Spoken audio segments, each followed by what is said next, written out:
અમરેલી જિલ્લાના લાઠી તાલુકાના ભુરખિયા ગામમાં આવેલું 447 વર્ષ જૂનું હનુમાન મંદિર શ્રદ્ધાળુઓ માટે આસ્થાનું વિશેષ કેન્દ્ર છે. આ પૌરાણિક મંદિરની સ્થાપના સદગુરુ મહારાજે કરી હતી. મંદિરની અંદર રામ મંદિર તેમજ ગંગેશ્વર મહાદેવનું પ્રાચીન મંદિર પણ આવેલું છે. દરરોજ હજારોની સંખ્યામાં ભક્તો હનુમાનજી મહારાજ અને ગંગેશ્વર મહાદેવના દર્શનાર્થે ઉપસ્થિત રહે છે. સવારે આરતી અને બપોરે મહાપ્રસાદનું આયોજન નિયમિત રીતે કરવામાં આવે છે. બહારથી આવતા શ્રદ્ધાળુઓ માટે વિનામૂલ્ય રોકાણ માટે રૂમોની સુવિધા ઉપલબ્ધ કરાવવામાં આવી છે, જે મંદિર સંચાલન તરફથી ભક્તિભાવ સાથે કરવામાં આવે છે. Reporter Rajubhai Bagda, DG news, Bhurkhiya, Amreli. મારું નામ છે સંજય હસમુખરાય પીએચ.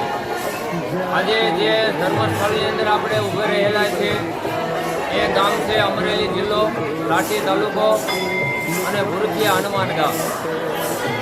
દાદા જે મંદિર છે એની મહત્વતા શું છે? મહત્વતા તો એ છે, દાદા અમારે સ્વયંભૂ પ્રાગટ્ય છે.